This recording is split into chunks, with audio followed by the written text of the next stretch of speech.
امام بخاری کہتے ہیں کہ خدا نے مجھے اس وقت حفظ حدیث کا شوق دیا، الہام کیا میرے دل میں، جب میں مکتب میں ہی تھا۔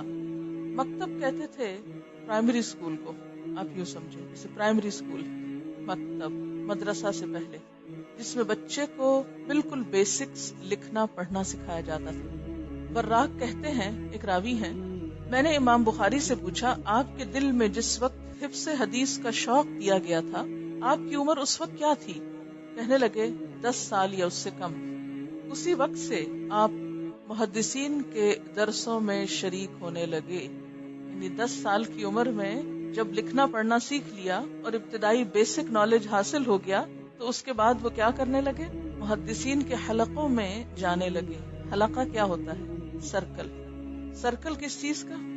علم کی مجلسوں کے لیے یہ لفظ استعمال ہوتا تھا۔ اس زمانے میں انسٹیٹیوشنز نہیں تھے۔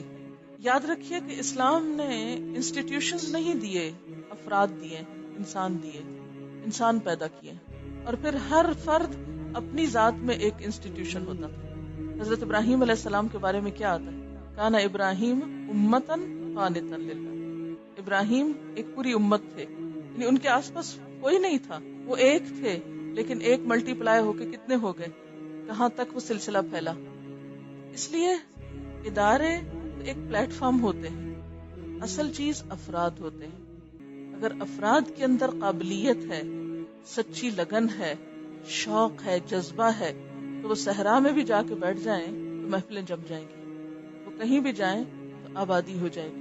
جیسے ابراہیم علیہ السلام مکہ کی بے آب و گیا وادی جس میں کوئی انسان نہیں، وہاں آ کے اپنی اولاد کو بساتے ہیں، اور آج مکہ سے بڑھ کر کوئی جگہ بتائیں جہاں اتنی رونق ہو، یا اتنی آبادی، یا اتنے وزٹرز وہاں آتے ہیں، اور مستقل طور پر، یعنی 24 گھنٹوں میں کوئی 1 گھنٹہ تو کیا 1 منٹ بھی ایسا نہیں گزرتا سارے سال میں کہ جس میں کوئی نہ کوئی شخص اس خاص جگہ کو آباد نہ کیے ہوئے ہو، اس کے گرد طواف نہ کر رہا ہو۔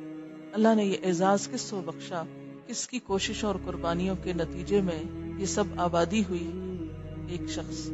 اس لیے آپ اپنے آپ کو کبھی تنہا نہ سمجھا کریں، ایک نہ سمجھا کریں، معمولی نہ سمجھا کریں۔ انسان کی قوت نہ مال سے ہوتی ہے، نہ دوسرے آس پاس کے افراد سے ہوتی ہے، اس کی قوت کا راز اللہ سے تعلق اور اللہ پر بھروسہ ہے۔ کیوں کہا اقبال نے کہ مومن ہے تو بے تیغ بھی لڑتا ہے سب، بے تیغ ہو آپ، کچھ بھی نہ ہو، تو جب تک آپ کی نگاہ میں، آپ کے دل میں تبدیلی نہیں آئے گی، وہ شوق پیدا نہیں ہوگا تو کچھ نہیں، اور اگر وہاں واقعی کوئی سپارک ہو گیا، ہر چیز جگمگا جائے گی۔ ہم غیر اللہ کے سہارے ڈھونڈتے رہتے ہیں نا، یہ ہو تو یہ ہوگا، وہ ہو تو یہ ہوگا، ایسا ہوگا تو وہ ہوگا، یہ سب بے معنی باتیں، یہ سب چیزیں تو ایک بونس ہے، ہو جائیں تو بہت اچھا، اور اگر نہ بھی ہوں اور آپ ہیں اور آپ کے دل میں ایمان ہے اور جذبہ ہے اور لگن ہے سچی، بہت کچھ ہو جائے گا۔ آپ میں سے ایک ایک جہاں بیٹھے گا، جہاں جم جائے گا، وہیں سے نور پھوٹنے لگے۔ اور اگر آپ میں کچھ نہیں نا، تو ایک بہت بڑی بلڈنگ بھی ہو، ہر چیز سے لیس ہو، افراد نہ ہو، تو عمارتیں اور مشینیں اور مادی چیزیں کچھ بہت فائدہ نہیں دیتی۔ ہاں، ایک فرد بھی ہو تو چھوٹی سی مشین بھی بہت بڑی ہوتی، اور اگر زیادہ ہو جائے تو اور زیادہ کام ہو جائے گا، پھر مشینیں بھی کام آتی ہیں۔ لیکن افسوس کہ ہمارے ہاں مجموعی صورتحال کیا ہے کہ ہم انسان کی قدر نہیں جانتے۔ اپنے آس پاس معاشرے میں دیکھیں کہ سب سے زیادہ ارزاں سستی چیز کیا ہے جو غیر ضروری ہے؟ انسان کی قدر کرنا جانے۔ بہرحال ابتدائی دور میں ہی انہوں نے جس محنت اور لگن سے کام شروع کیا کہ نہ صرف احادیث یاد کی بلکہ ان کی سند بھی یاد کی۔ سند جانتے ہیں؟ Chain of transmitters. ان کے ابتدائی دنوں کا یہ واقعہ ہے کہ ایک مرتبہ امام بخاری کے سامنے ایک سند پیش کی گئی، یعنی ایک حدیث کی سند۔ اس کا قصہ کچھ یوں ہے کہ امام داخلی اس زمانے میں بخارا کے بہت بڑے محدث تھے، حسب معمول درس دے رہے تھے، امام بخاری بھی شریک تھے، اور آپ کی عمر 11 سال تھی اس وقت۔ ہم تو اپنے بچوں کو 11 سال تک نماز کا بھی نہیں کہتے، وہ کہتے ہیں بھی بچے۔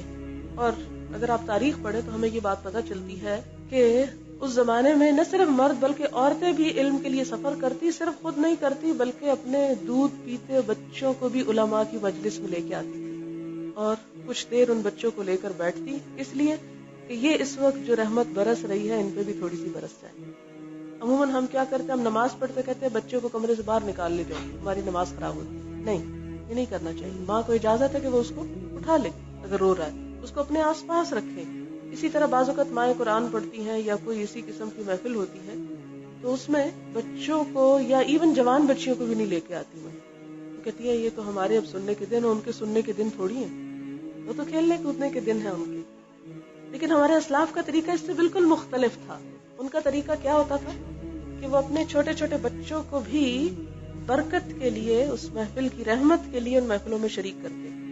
مجھے بہت سارے اجازت حدیث کے سرٹیفکیٹ پڑھنے کا موقع ملا مختلف لائبریریز میں، مخطوطات کی شکل میں بھی.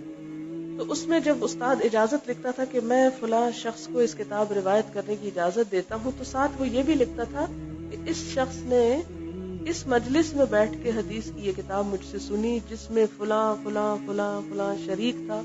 بعض اوقات بہت سارے اہم لوگوں کے نام لکھے ہوتے تھے اور ساتھ یہ بھی لکھا ہوتا تھا کہ فلاں بچہ بھی اس میں شریک تھا. اور کئی واقعات ایسے ہوئے کہ وہ بچے جب بڑے ہوئے تو انہوں نے اپنی نسبت اس استاد سے کی کہ ہم فلاں کی مجلس میں حاضر ہوئے تھے. وہ سرٹیفکیٹ ان بچوں کے بڑے ہو کے کام آیا. ہم عموماً کہتے ہیں کہ بچہ ہے اس کو کیا پتا، بچہ روتا ہے نا اس کو کیا پتا وہ کیوں رو رہا ہے کسی چیز پہ. بچہ ہنستا ہے نا کیوں ہنستا ہے، آپ اس کو چھیڑتے مذاق کرتے اس کو محسوس کرتا ہے، اس کو کیا خبر. نہیں، یہ سب کچھ جو وہ کرتا ہے، غضبناک ہوتا ہے، خوش ہوتا ہے، ناراض ہوتا ہے، جتنے بھی ری ایکشنز کرتا ہے یہ سب اس کے سمجھدار ہونے کی دلیل ہوتے ہیں. وہ جان سب کچھ رہا ہوتا ہے، محسوس سب کچھ کر رہا ہوتا ہے، ایکسپریس کم کر سکتا ہے. اس کے کمپیوٹر میں ہر چیز کہا جاتا ہے کہ 18 ماہ میں سب فیڈ ہو چکا ہوتا ہے، سارا پرنٹ بن چکا ہوتا ہے. پھر بڑے ہو کے وہ ڈیولپ ہوتا رہتا ہے اور ضرورت کے ساتھ ساتھ وہ باہر آتا ہے. تو ہمیں کبھی بچوں کے ساتھ یہ معاملہ نہیں کرنا چاہیے کہ ان کو ایسی مجلسوں سے یا ان چیزوں سے بالکل ہی دور. یہ نہیں کہ آپ ان کو بیچ میں لا کے بٹھا دیں، شور شرابہ کریں، ہنگامہ کریں. اور وہ بھی اس لیے کرتے ہیں کہ ان کو پتہ ہی نہیں ہوتا یہ کس چیز کی مجلس ہے. وہ پہلی دفعہ آتے پریشان ہو جاتے ہیں، لوگوں کو دیکھ کے گھبرا اٹھتے ہیں. لیکن جن بچوں کو بچپن سے تھوڑی تھوڑی عادت ہوتی ہے ان کے لیے وہ چیز نئی نہیں ہوتی، وہ اس میں انجوائے بھی کرتے ہیں.